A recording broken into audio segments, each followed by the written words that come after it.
Okay, what's the story, Peter? Story today is we're going to try a side-by-side Gigondas with our meal today. It's cold outside, so when it's cold outside... Baby, it's cold outside. Sorry, Felix.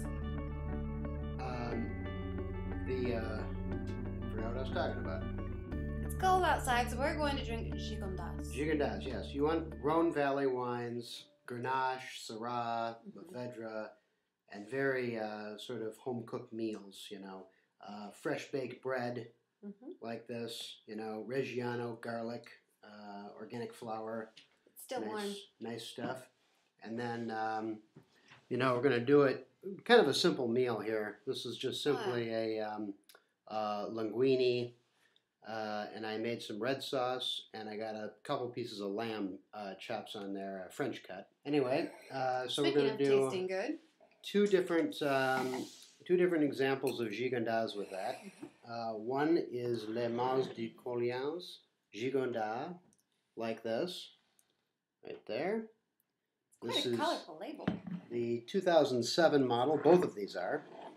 Here we have Chateau de Montmorial, Cuvée de Bishop, Gigondas, both from the 07 vintage, very good vintage, supposedly.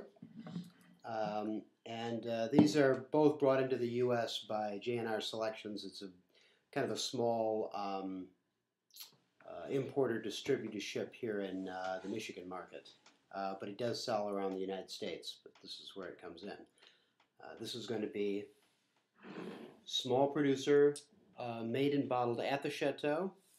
This is a cooperative here, whereas a group of farmers together put things in together to make one wine.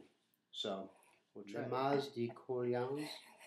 And this is the one that's the cooperative, where there's several players in the game, not just one. Exactly. Okay.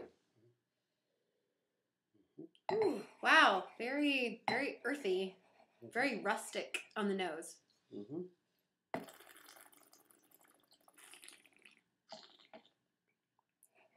A little bit of heat there.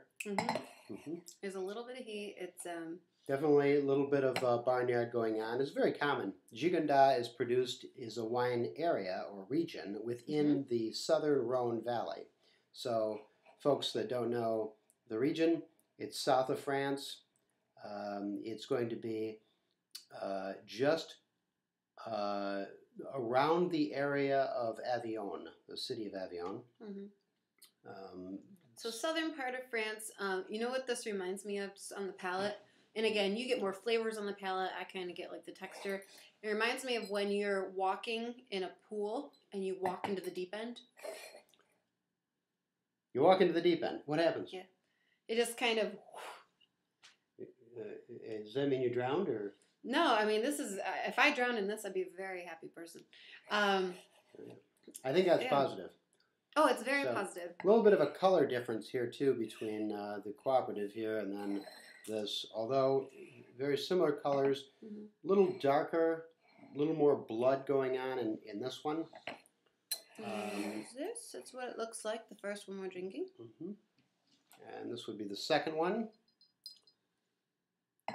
They probably look the same to them. Probably can't see the difference, can you?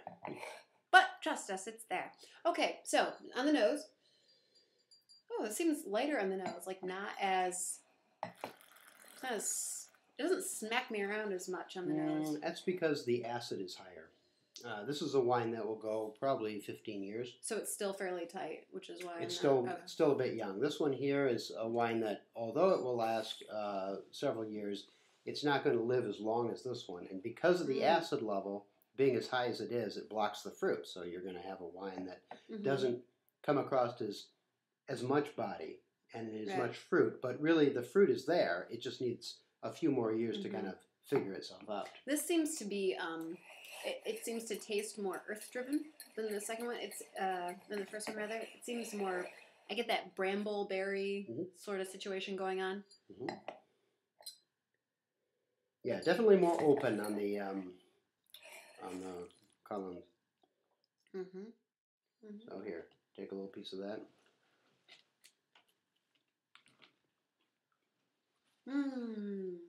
And like with all wine, it'll change the texture and the quality of the wine. Mm-hmm. So going back to it.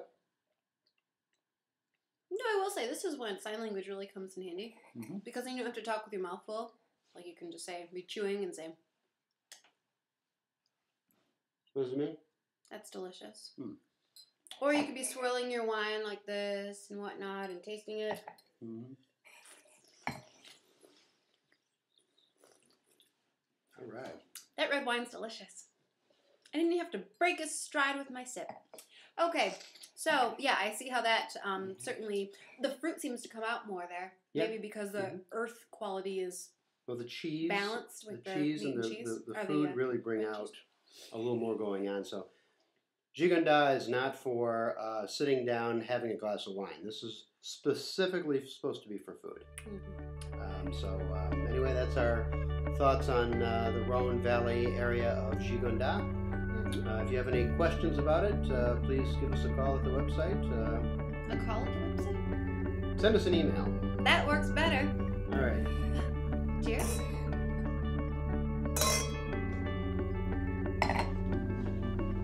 Thanks for joining. Bonsoir.